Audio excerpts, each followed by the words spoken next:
ഇസ്രായേലിന് ഇപ്പോൾ ഏറ്റവും വലിയ തലവേദന സൃഷ്ടിച്ചുകൊണ്ടിരിക്കുന്ന ഒരുപാട് ഇസ്രായേലി സൈനികർ മരണപ്പെടാൻ കാരണമായിരിക്കുന്ന FPV ഡ്രോണുകൾ മുമ്പ് പേജർ ആക്രമണം ഹിസ്ബുള്ളക്കെതിരെ നടത്തിയിരുന്നു. എന്നാൽ അതിനുള്ള ശക്തമായ മറുപടിയാണ് ഇപ്പോൾ ഇസ്രായേൽ സൈന്യത്തിന് നേരെ ഹിസ്ബുള്ള നടത്തിക്കൊണ്ടിരിക്കുന്നത്. എന്താണ് FPV ഡ്രോണുകൾ? ഇതിനെ ഇസ്രായേലിന്റെ ഒരു പ്രതിരോധ സംവിധാനത്തിനും കണ്ടെത്താനോ പ്രതിരോധിക്കാനോ കഴിയില്ല. ഇലക്ട്രോണിക് ജാമിംഗ് സിസ്റ്റങ്ങൾക്ക് പോലും ഇതിനെ തടസ്സപ്പെടുത്താനോ ഇതിനെ ലക്ഷ്യങ്ങളിൽ നിന്ന് തെന്നിമാറ്റാനോ സാധ്യമല്ല. ഇത് എങ്ങനെയാണ് പ്രവർത്തിക്കുന്നത് എന്ന് നമുക്ക് പരിശോധിക്കാം. സാധാരണ ഡ്രോണുകളെല്ലാം റേഡിയോ തരംഗങ്ങൾ ഉപയോഗിച്ചുകൊണ്ടാണ് പ്രവർത്തിക്കുന്നത്. അതായത് ഒരാളൊരു റിസീവറിൽ നിന്നും അതിന്റെ റേഡിയോ തരംഗങ്ങളാണ് ഒരു ഡ്രോണിനെ നിയന്ത്രിച്ചുകൊണ്ടിരിക്കുന്നത്. അങ്ങനെയുള്ള റേഡിയോ തരംഗങ്ങൾ പുറത്തു വരുമ്പോൾ കൃത്യമായും അതിനെ ഡിറ്റക്ട് ചെയ്യാൻ ഇസ്രായേലിന്റെ സംവിധാനങ്ങൾക്ക് സാധിക്കും. ഡ്രോൺ വരുന്നുണ്ട്, കാരണം ആ ഡ്രോണിൽ നിന്ന് പുറത്തു വരുന്ന റേഡിയോ തരംഗങ്ങളെ ഡിറ്റക്ട് ചെയ്യാൻ കഴിയും, അത് മനസ്സിലാക്കാൻ സാധിക്കും.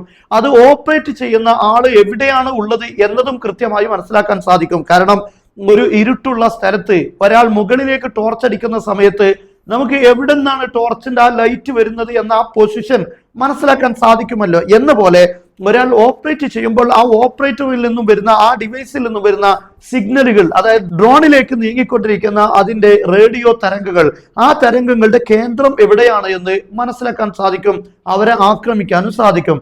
എന്നാൽ ഈ ഡ്രോൺ ഓപ്പറേറ്റ് ചെയ്യുന്ന വ്യക്തിയെ കണ്ടെത്താനോ ഡ്രോണിനെ കണ്ടെത്താനോ ഈ സിസ്റ്റങ്ങൾക്കൊന്നും കഴിയില്ല. അതിന്റെ പ്രധാനപ്പെട്ട കാരണം ഇത് ഒരു തരംഗങ്ങളും ഉപയോഗിച്ചുകൊണ്ടല്ല പ്രവർത്തിക്കുന്നത്, ഇത് ഓപ്റ്റിക്കൽ ഫൈബർ കേബിൾ ഉപയോഗിച്ചുകൊണ്ടാണ് പ്രവർത്തിക്കുന്നത്.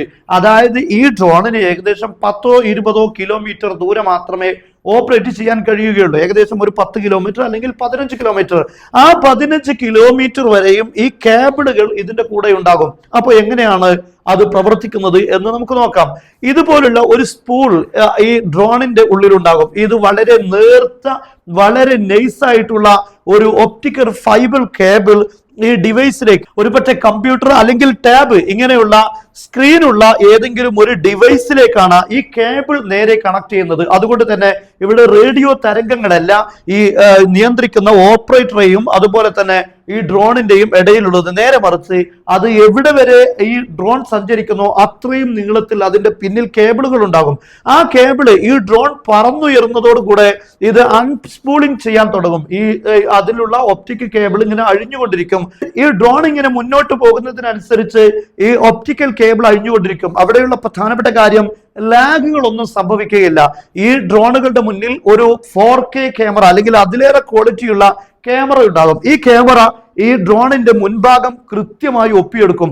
ആ മുൻഭാഗങ്ങളെല്ലാം ഈ സ്ക്രീനിൽ ഓപ്പറേറ്റ് ചെയ്യുന്ന വ്യക്തിക്ക് കാണാൻ സാധിക്കും. ആ കാണുന്ന ദൃശ്യങ്ങളിൽ എന്താണോ പതിയുന്നത്, ഏത് ലക്ഷ്യങ്ങളാണോ മുന്നിൽ കാണുന്നത്, ആ ലക്ഷ്യത്തിലേക്ക് ഒരു ഗെയിം കളിക്കുന്ന ലാഘവത്തോടു കൂടെ ഈ ഡ്രോണിനെ ആ ലക്ഷ്യത്തിലേക്ക് അറ്റാക്ക് നടത്താൻ ഇതുകൊണ്ട് സാധിക്കും. ഈ ഡ്രോണിന്റെ താഴെ നമുക്ക് കാണാൻ സാധിക്കും പേലോഡ്, ഇവിടെ നമുക്ക് കാണാൻ സാധിക്കും.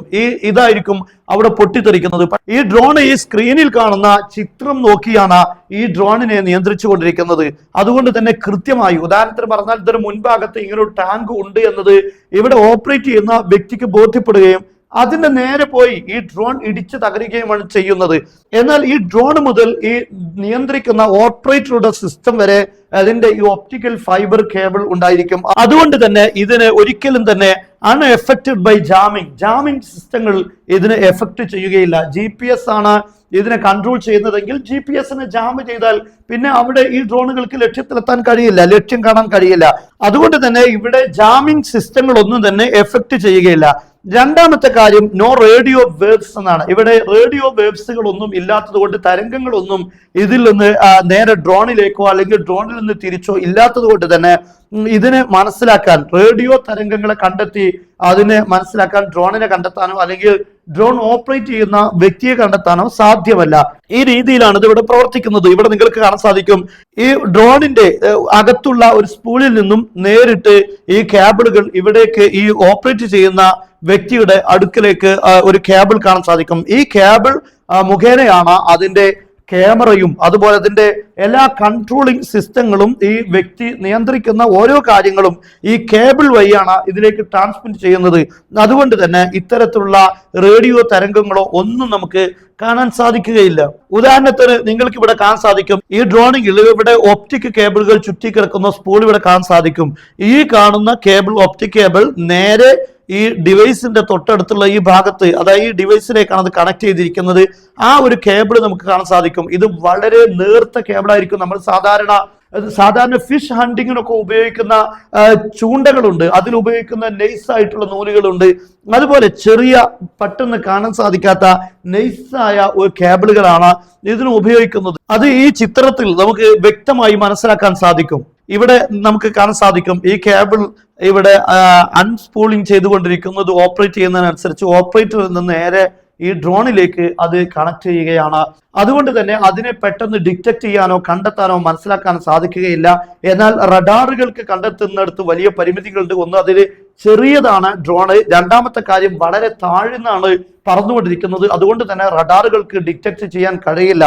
ഇവിടെയാണ് ഇസ്രയേലിന്റെ സൈന്യം ഇപ്പോൾ പതച്ചു നിൽക്കുന്നത്. ഒരുപാട് സൈനികർ വധിക്കപ്പെട്ടിട്ടുണ്ട്. മാത്രമല്ല, ഇന്ന് വരുന്ന റിപ്പോർട്ട് അനുസരിച്ച് ഇസ്രയേലിന്റെ യെല്ലോ ലൈനിന്റെ അകത്തേക്കും ഹിസ്ബുള്ള പ്രവേശിച്ചു എന്ന വാർത്ത വരുന്നു. കാരണം ഈ ഒരു ഡ്രോണിന് മുന്നിൽ പിടിച്ചു നിൽക്കാൻ ഇസ്രായേൽ സൈന്യത്തിന് സാധിക്കാത്ത സാഹചര്യമുണ്ട്. ഇപ്പോൾ അത് ഏറ്റവും വലിയ ചർച്ചയായതിന്റെ പ്രധാനപ്പെട്ട കാരണം ഇസ്രായേലിന്റെ ഏറ്റവും പ്രധാനപ്പെട്ട പ്രതിരോധ സിസ്റ്റമായ അയൺ ഡോമിന്റെ ലോഞ്ചറുകൾ പോലും ഈ ഡ്രോണുകൾ ഉപയോഗിച്ച് തകർത്തിരിക്കുകയാണ്. ഇത് ഇസ്രായേലിനകത്ത് വലിയ ഭീതി സൃഷ്ടിച്ചിരിക്കുകയാണ്. കാരണം ഈ ഡ്രോണുകൾ ഉപയോഗിച്ച് കൂടുതൽ അവരുടെ പ്രതിരോധ സംവിധാനങ്ങളെല്ലാം തകർക്കുന്ന സാഹചര്യം ഉണ്ടായാൽ, ഇറാന്റെ അറ്റാക്ക് വന്നാൽ എന്ത് സംഭവിക്കും? ഇങ്ങനെ തുടങ്ങി ഒരുപാട് പ്രതിസന്ധികളുണ്ട്. അതുപോലെ തന്നെ ഹിസ്ബുള്ള തന്നെ ഇനി നടത്തുന്ന ഓരോ അറ്റാക്കുകളെയും പ്രതിരോധിക്കാൻ കഴിയാത്ത സാഹചര്യം ഇസ്രയേലിന് മുന്നിൽ വരും. അതുകൊണ്ട് തന്നെ ഇസ്രയേലിൽ ഇപ്പോൾ ഏറ്റവും വലിയ ഭീതി സൃഷ്ടിച്ചിരിക്കുന്ന കാര്യമാണ് FPV ഡ്രോണുകൾ. എന്നാൽ അതിനെതിരെ പ്രതികരിക്കാൻ ഒരു സംവിധാനമില്ലാത്ത നിസ്സഹായമായ അവസ്ഥയാണ് ഇന്ന് ഇസ്രയേലിന് എത്തിപ്പെട്ടിരിക്കുന്നത്. യഥാർത്ഥത്തിൽ പേജർ അറ്റാക്കിന് ശേഷം ഇസ്രയേലിനേറ്റ രണ്ടാമത്തെ ഒരു പേജർ അറ്റാക്ക് എന്ന് വേണമെങ്കിൽ ഇതിനെക്കുറിച്ച് പറയാൻ സാധിക്കും.